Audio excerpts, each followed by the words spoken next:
Hello, friends, and welcome back to r/IDontWorkHereLady. And if you want to know how to get barred for life from all the nearest bars in the area, I have a story just for you. Entitled Drunk B-Word gets barred for life from every local pub in the village. But before we start, if you're new here, don't forget to subscribe to the channel and turn on notifications so you don't miss a new video every single day. Backtrack about 4 years to when I was about to leave my small village to begin the roller coaster that would be university. I'd been working in a delightful pub for a couple years. The week before I decided to leave for university, the owners of the establishment decided to give me a lovely, yet rather expensive gift. This gift would be that on my last night in their pub before leaving, I'd be allowed to pour myself however many pints I wanted on the condition that I didn't serve any customers. I should probably mention that me and my mates used to frequent my pub when I was off work, as it always had a great atmosphere and friendly people. Anyway, as the night goes on, I drink more of my free pints, and I have declined a few customers as I'm no longer employed by the pub. Nobody questions it until Karen. Oh, sweet Lord Almighty, not even Lucifer could put her on this earth. Not your typical run-of-the-mill soccer mom, USA Karen, but your short hair, only 2 front teeth, stench of cigarettes, disappointment in child support, which was spent on beer Karen. But she'd been sitting idly at the end of the bar, and me and the bartender on shift, we'll call him M, knew she was a difficult customer. It gets to the end of the night, and M asks Karen to pay her tab. Karenness ensues. Why do I have to pay for my drinks? OP hasn't paid for any of his. M, it was a gift from the owner, and it was his last shift after 2 years, and they wanted to say thanks and prep his liver for the university life. Karen, with a shocked Pikachu face. I've been a customer here for so much longer. Why have I never got a reward like that? Me, already a little wavy from the various pints. Karen, I don't work here anymore, and I can finally tell you, nobody here effing likes you and feels sorry for your daughter, who you drag here with you whenever she's not with her father. Karen and M have shocked Pikachu faces. Karen, I'll get you fired. Do you know who I am? The owner is my best friend, and you'll never work in here or any pub in the village again. M has just seen the perfect opportunity to strike back at Karen and says, Is that right? Owner's upstairs. Do you want me to let him know? Karen, yes. She smirked at me as M goes upstairs to let owner know there's a complaint from a customer.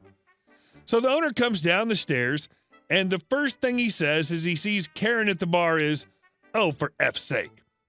Instantly, as she hears this, Karen begins yelling a string of obscenities at owner, M, and myself. Bear in mind, the pub isn't empty. Only last orders have gone, so there's still a lot of locals relaxing and drinking. Karen's asked to pay up and leave. She refuses and threw her pint glass at the owner and is instantly restrained by a few other locals and escorted out. Word travels fast around our little side of town, so within 2 days, she was barred from all 6 pubs and reported to the police for not paying multiple tabs all over town, accumulating to around 1,350 pounds for a 3-week period. Last I heard, the last time I visited my old hometown a few years ago, she'd lost custody of her daughter, and the father now had full custody and had moved away. Thank God. He was always polite and a respectable man. Well, that's a great story, and it sets the tone for the whole show. I suggest we move on to the next one with an inspiring title, B-Word Squeezed My Burrito. This happened about 3 years ago, which would have made me a portly 17-year-old. I was working at a credit union at the time and had just decided to get a burrito at a Bell-themed taco establishment across the street before I went home. I should say that I was wearing my uniform from the bank, which was khakis and a lime green polo that said team member on the back and had a big old W on the front. I didn't realize my mistake until later. I walk in and order a thick burrito and a cup for water, because I'm poor. The burrito was ready quickly. I just worked a 9-hour shift, open to close at the credit union with a fake smile, and thinking about this burrito was all that got me through that shift. So I go sit down in the corner and get right to work. I'm hunched over my burrito like a goblin. I'm like, let's call it 20% through my burrito, when Ursula from The Little Mermaid and her 3 boys walk through the door. I ignore them. focused on my burrito. So I hear this woman clearing her throat behind me, and she begins to order. Let's call her BSB for Burrito Squeezing B-Word. I'll be me, and we'll have G for generic Bell-themed taco establishment employee. I assume she's talking to someone behind the counter, so I ignore her. BSB, now shouting, "Don't ignore me! I'm a customer! Do you know what that means?" I turn around to what I assume will be BSB yelling at someone at the counter. But to my dismay, she's staring death into my soul. Me. "Oh, sorry, I don't work here." Thinking that had cleared everything up, I turn around and take what will end up being the last bite of my poor burrito. BSB. "That's bullcrap! I see your shirt! You just don't want to serve me because you're a lazy piece of crap!" I turn around and stand up, calmly showing her the logo on the front of my shirt, still holding my burrito. BSB. "That's more like it! Now make me my food, and remember, the customer comes first." She then starts lecturing her kids about how she hopes they'll be nothing like me. The kids look super embarrassed, and I feel bad for them. Seeing this, G comes out from behind the counter, zen as F. What seems to be the problem? Me, gesturing to the big old W on my shirt. "Lady, I don't work here. Effing go ruin somebody else's day." And then this big fat effing B word reaches over and grabs my poor burrito with it still in both of our hands. This ugly effing C word squeezes my burrito, squirting its delicious and hot contents all over me. I will preface this next part by saying that I would never hit a woman. Also, I rarely lose my cool. But I jerk my arm away from BSB, and she makes a big thing about falling to the floor. And I say, "You're an effing C word." I immediately regretted saying that in front of her kids. Not that it wasn't warranted. BSB is still on the ground and points up at me furiously. "I want this N-word fired." I'm not black, and I'm genuinely stunned by this. Now, G is black. G, sounding more surprised than angry? "Okay. Well, you're kicked out of Bell-themed taco establishment, and I'm calling the police." BSB, "I want you to fire this F-word." G, "He doesn't work here. Now I have to ask you to leave. Do I need to help you find the door?" BSB and her kids leave the store, and G asks me if he should call the cops. I say, "I don't care." G offers me a crap ton of free burritos, which I accept, go home happy with 8 burritos, thinking that'll be the end of it. The next day, though, G comes into my credit union, walks up to my counter. "Hey, what's up?" Me, "How can I help you?" G, "I just wanted you to know that that lady called the cops, and when I showed them the security footage, they arrested her. I'm pressing charges. I just thought you might want to know." We laugh about this and end up hanging out a couple times. We're still friends. And our next story. Those aren't our vans. So it's finally happened to me.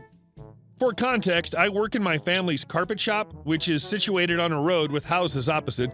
Today I was cutting up some carpets with my dad, ready for a job, when we notice irate older man pacing around downstairs. So I stroll down to see what's up. IOM, "Your vans are blocking my drive. You need to move them now." Considering all of our carpet fitters are out on jobs outside our local area today, I very much doubt that, but such is the life of retail workers, so I had to oblige him. Me, "Okay, sir, why don't you show me where the vans are and I can take a look?" IOM, "Damn right. I need to go out, and you guys are ruining my day."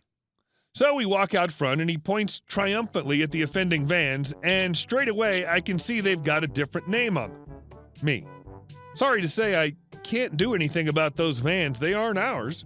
IOM, "What do you mean you won't move them? I need to get out of my house." Me, "Well, you see the side of the vans?" IOM, "I'm not blind. Yeah, I can see them." Me, "Well, that van has Stuart Little Carpets written on the side, and if you take a look at our shop, we are IDWHL Carpets." IOM, "Well, can't you move them anyway?" Me, "They don't belong to us. I literally can do nothing. There's a phone number on the side of the van. Why don't you ring them and see what Stuart can do for you?" IOM, "Well, they're parked awfully. What about that van? Can you move that one?" He's literally pointing at an unmarked regular van at this point. Me, The Besides committing grand theft auto on your behalf, there's not a lot I can do, but good luck with the vans. And that was that. I left IOM to his own devices in the street. Yeah? Well, Merry Christmas to you too, but IDWHL. Early this morning, around 8 a.m., I headed off to the local big box store to pick up some stuff for our traditional Christmas Eve chili. I wanted to get things done early so I didn't have to fight everyone through the checkout, and because I want to cook this chili for at least 6 hours in the slow cooker. Now, I was wearing ripped jeans, slide-on shoes decorated with a poop emoji, a gray hoodie, and an obnoxious pair of huge headphones that are teal and orange and block out all noise near me. I obviously don't look like I work here.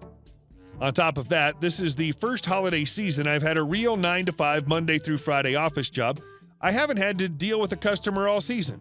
I haven't had to pretend to be nice once. It's been amazing. So I round the corner to the aisle with the beans, and a lady nearly slams into me with her buggy. She glares at me, but I smile since she didn't hit me, and it was her damn fault. I'm not going to apologize. But I see her out of the corner of my eye wave her hand. As I'm standing there trying to decide which beans go in my chili, kidney and pinto. It's always kidney and pinto. I suddenly feel a sharp yank against my head and my podcast stops playing. She's beside me, and she's ripped the wires out of my headphones. Now, my headphones were designed to break away, but seriously, she doesn't know that. She just effing ripped the wires out of them. I turn towards her. Can I effing help you, lady? I'm not normally this rude, but she's been rude, broken my headphones, and I haven't had coffee yet. I'm not a morning person. It's about time you paid attention to me. You almost hit me when I tried to stop you a moment ago. I need to know where... Lady, I don't work here. And if you put your hands on an employee like that, you better be prepared to draw back a nub. You can't just go putting your hands on people or their things. Well, she sneers, you have a Merry Christmas.